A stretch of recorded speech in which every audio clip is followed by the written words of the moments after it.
कैसे हैं आप सब। आप सभी का आपके अपनी YouTube channel sociology with Sangeeta में मैं संगीता स्वागत करती हूं। और आज का जो हमारा टॉपिक है, इसमें हम लोग फिनोमेनोलॉजी, जिसे हिंदी में प्रघटना शास्त्र बोला जाता है, इसके संदर्भ में देखेंगे कि विभिन्न समाजशास्त्रियों ने इसकी क्या परिभाषाएं दी हैं, तथा ये जो शब्द फिनोमेनोलॉजी ये आखिर है क्या, तथा ये कहाँ हमारे सामाजिक क्षेत्र में उपयोग में आता है। देखिए, ये जो टॉपिक है ये हमारे यूजीसी नेट सिलेबस के अकॉर्डिंग है, और साथ ही साथ ये हमारे पीजीटी के सिलेबस में भी बहुत ही ज़्यादा इम्पॉर्टेंट हो जाता है, क्योंकि पीजीटी का अगर आप यूनिट 6 देखिएगा तो इसमें सोशल एक्सचेंज थ्योरी के अंतर्गत हम लोग को फिनोमेनोलॉजी के संदर्भ में पढ़ना पड़ता है। तो चलिए, क्लास को लेट ना करते हुए हम लोग स्टार्ट करते हैं। तो आप सभी से मेरी रिक्वेस्ट है कि अगर आपको क्लास हेल्पफुल लगे तो प्लीज़ इसे अपने दोस्तों तक शेयर करें। मेरे चैनल पर नए हो तो प्लीज़ सब्सक्राइब करें, और अगर आपके कोई भी कमेंट्स है तो प्लीज़ मुझे कमेंट करके बताएं, लाइक करें। आपके लाइक और आपके कमेंट्स मुझे मोटिवेशन का काम करते हैं, ताकि मैं और आप तक बेहतर क्लास को लेकर आ सकूं। तो सबसे पहले हम लोग देखते हैं कि एडमंड हर्सल जी जो हैं, इन्हें परिघटना शास्त्र का जनक या पिता बोला जाता है, हो गए। लेकिन ये जो फिनोमेनोलॉजी जो यह शब्द है, ये शब्द किनके द्वारा दिया गया है? तो फिनोमेनोलॉजी या प्रघटना शास्त्र, ये जो शब्द है ये हीगल महोदय जी के द्वारा दिया गया है। और एडमंड हर्सल जी ने प्रघटना शास्त्र के बारे में बताया है कि इन्होंने इसे अमानवीय चेतना से, चेतना का तात्पर्य हो या अनुभव के आधार पर सामाजिक जगत को समझने और इसकी वास्तविकता को जानने पर बल दिया है। देखिए, मनुष्य का जो चेतना है, ठीक है, उसका जो विवेक है वो कैसा होना चाहिए, उसका अनुभव कैसा होना चाहिए कि वो समाज के अंतर्गत रह रहा है, तो समाज के साथ वो किस प्रकार से अपनी क्रियाकलापों को कर रहा है।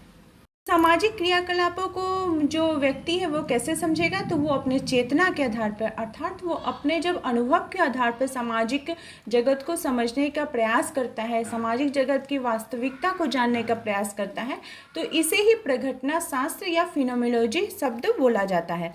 देखिए, सूक्ष्म महोदय जो थे वे बताते हैं कि हमारा ये जो समाज है ये जीवन विश्व है, और इस जीवन विश्व में ज्ञान का भंडार हमें देखने को मिलता है। और अगर आपको दिया रहे कि जीवन विश्व या ज्ञान का भंडार किनके द्वारा दिया गया है, तो ये सूक्ष्म महोदय जी के द्वारा दिया गया है। अब हम लोग देखते हैं कि जो अल्फ्रेड सूज जी थे, उनसे पहले जो एडमंड हर्सल जी हैं, इन्होंने अपने कौन कौन सी रचनाएं की हैं, उन्होंने कौन कौन से बुक्स की रचना की है। तो phenomenology of the crisis of western philosophy, इसमें उन्होंने बताया है किसके संदर्भ में? तो प्रघटना शास्त्र के संदर्भ में। Ideas introduction to pure phenomenology, ये भी इनकी पुस्तक है। तो हम कह सकते हैं कि अगर आपको कहीं भी क्वेश्चन देखने को मिले कि प्रघटना शास्त्र के पिता कौन है, तो आप एडमंड हर्सल जी पर टिक लगाइएगा।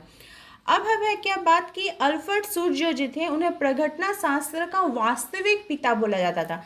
एडमंड हर्सल को जनक बोला जाता है, लेकिन अगर वास्तविक पिता के बारे में बात की जाए तो कौन हो जाएंगे? अल्फ्रेड सूज जी होंगे। क्यों हो जाएंगे? क्योंकि इन्होंने 3 आधारों पर सच्चाई को या प्रघटना शास्त्र की को जानने का कोशिश किया है, इसकी व्याख्या की है। वे कौन कौन से हैं? तो पहला, उन्होंने अंतर्वैयक्तिकता यानी इंटरसब्जेक्टिविटी की बात की है। सेकंड, उन्होंने जीवन विश्व के बारे में बात की है। जीवन विश्व यानी ज्ञान का भंडार के बारे में, यानी लाइफ वर्ल्ड क्या है, जिसका निर्माण, इस विश्व का निर्माण जो है वो ज्ञान के आधार पर हुआ है, इसके बारे में उन्होंने बात की है। उन्होंने बताया है कि जो ये विश्व, ये हमारा नॉलेज का एक स्टॉक जैसा है, यहाँ पे हमें बहुत प्रकार के नॉलेज यहाँ पे हमें देखने को मिलेंगे। थर्ड, उन्होंने बात की है स्वाभाविक अभिवृत्ति, यानी वी दे का जो रिलेशन होता है, हम क्या जो रिलेशन होता है, इसके संदर्भ में बताया है। तो कहाँ बताया है? तो इनकी जो इम्पोर्टेंट बुक है phenomenology of the social world, जिसकी रचना इन्होंने 1932 में की थी, इसमें इन्होंने प्रघटना शास्त्र को 3 आधारों पर इसकी सच्चाई को बताया है। अब हम लोग देखते हैं कि अमेरिका में जो जॉर्ज सांतियाना जी थी, उन्होंने प्रघटना शास्त्र के विकास में योगदान, जॉर्ज सांतियाना ने इसमें प्रघटना शास्त्र के विकास में अमेरिका में बहुत ही ज़्यादा योगदान दिया। तथा पीटर बर्जर तथा लुकमैन ने अपनी पुस्तक the social construction of reality में सामाजिक संस्थाओं के निर्माण में दिन प्रतिदिन की क्रियाओं एवं संरचनाओं को आधार बताया कि ये जो सामाजिक संस्थाएं हैं, इसके अंतर्गत जो दिन प्रतिदिन में कौन कौन सी क्रियाएं होती है, इसको जानने का इन्होंने प्रयास किया। और इन्होंने सूर्य और हर्सल जी के कार्य को और आगे बढ़ाने में इन्होंने महत्वपूर्ण कदम उठाए। अब आता है कि प्रघटना शास्त्र अध्ययन का एक और उपागम है। इस अध्ययन विधि में एक और विधि हम लोग को अध्ययन करने को मिलेगा, वो है लोक विधि विधान, जिसे निर्जाति पद्धति शास्त्र बोला जाता है और इंग्लिश में इसे एथनोमेथोडोलॉजी बोला जाता है। और इसको स्टार्ट करने का जो श्रेय है किनको गया जाता है, तो हेराल्ड गारफिंकल जी को। हेराल्ड गारफिंकल जी को एथनोमेथोडोलॉजी का जनक बोला जाता है। इनकी जो पुस्तक थी स्टडीज इन एथनोमेथोडोलॉजी, इसमें इन्होंने इसके बारे में डिटेल्स में बताया है। तो क्या बताया है कि निर्जाति प्रणाली विज्ञान मनुष्य की दिन प्रतिदिन की आत्मवाचक क्रियाओं के माध्यम से यह समझने की कोशिश करता है कि लोग वास्तविकता को कैसे बनाए रखते हैं।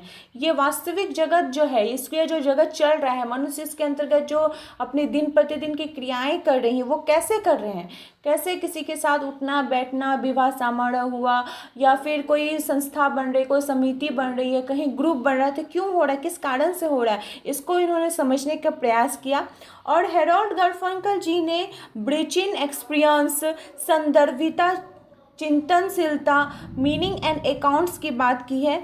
और फिनोमेनोलॉजी जो ये शब्द है ये प्रत्यक्षवाद का विरोध करता है। प्रत्यक्षवादी जहाँ मानते हैं कि इस संसार में जो कुछ भी है वो सत्य है, वो वैज्ञानिक है, लेकिन जो फिनोमेनोलॉजी बताते हैं, क्या बताते हैं, तो वो अपने चेतना के आधार पर, अपने अनुभव के आधार पर सत्य को जानने का प्रयास करता है। वो वैज्ञानिक तौर पे नहीं जानते, वो किस तौर पे जानने का प्रयास करते हैं कि हम इस सत्य को अपने अनुभव से, हम समाज के अंतर्गत जो रह रहे हैं, हमारा अनुभव कैसा है, इस आधार पर जब हम समाज को जानेंगे तो वो क्या हो जाएगा, फिनोमेनोलॉजी हो जाएगा। इसी के संदर्भ में एक और समाजशास्त्री हैं जॉन रेक्स। इन्होंने प्रघटना शास्त्र को एक विशेष प्रकार का अंतर्ज्ञान माना है, जिसके द्वारा वस्तुओं के वास्तविकता को तथा सामाजिक जीवन के तथ्यों के बारे में हम सिद्धांतों को निर्माण करते हैं और इसकी जानकारी हासिल करते हैं, ताकि समाज को और बेहतर ढंग से समझ सकें और समाज के अंतर्गत हम बेहतर ढंग से अपने जीवन को निर्वाह कर सकें। तो आई होप आपको आज की क्लास समझ में आ गई होगी अच्छे प्रकार से। अगर आपके कोई भी कमेंट्स है तो प्लीज़ मुझे कमेंट करके बताएं तथा मेरे चैनल के साथ बने रहने के लिए आप सभी का धन्यवाद।